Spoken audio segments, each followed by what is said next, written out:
পিতা কাঁদছে কেন মায়ের কি হইয়াছে?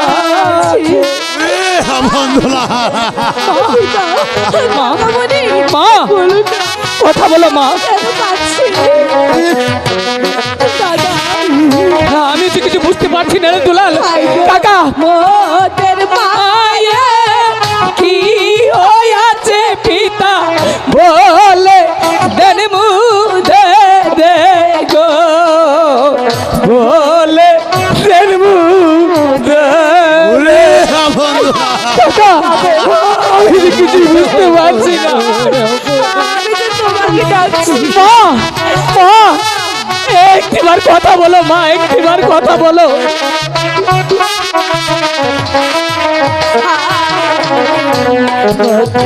বলো চক্ষু বেলো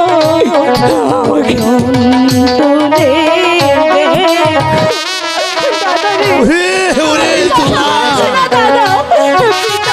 একটিবার কথা বলো মা। কেন কথা বলছে না?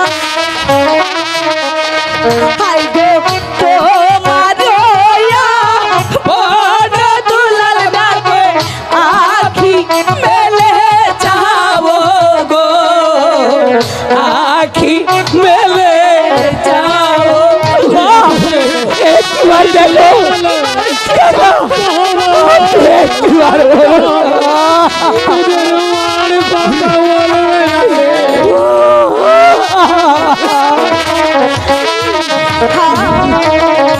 আহারে রুনবিধি ছিল কপালে।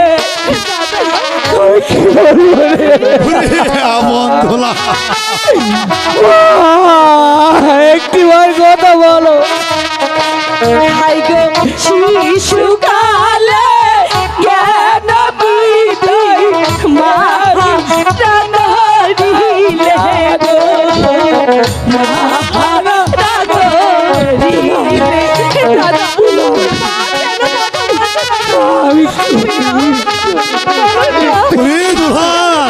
আর কাঁদিস না রে বাবা, আর কাঁদিস রে। আমি তো আর সহ্য করতে পারছি না রে পিতা। দুলাল কথা বলছি ওরে দুলাল, তোমার কথা বলো মা। ওরে আপন, আমি কাকে মা বলে ডাকবো বলো মা? আমি কাকে মা বলে ডাকবো? ওরে ওরে আপন দুলাল, বল না মা কেন কথা বলছে না দাদা? আমি জানি না রে, আমি জানি না রে তোরা। মা মাগো একবার চেয়ে দেখো না, আমি যে তোমাকে ডাকছি মা। ওরে আপন দাদা ওরে অনন্ত দুলাল, বলুন কাকামণি। আর কাঁদিস নি রে বাপ, আর কাঁদিস নি। আরে এমনি ভাবে কেঁদে কেঁদে তোকের চোখের জলে যদি সাগর বইয়ে দিস, তোদের মার কথা বলবে না। কাকামণি আমি যে কিছুতেই বিশ্বাস করি না আমার মা যে আমাকে ছেড়ে চলে যেতে পারে না। শান্ত হ বাবা, শান্ত। কাকামণি আর কাঁদিস নি রে বাবা, আর কাঁদিস নি। আরে তোদের কান্না যে আর সইতে পারছি না রে বানি, আর সইতে পারছি না।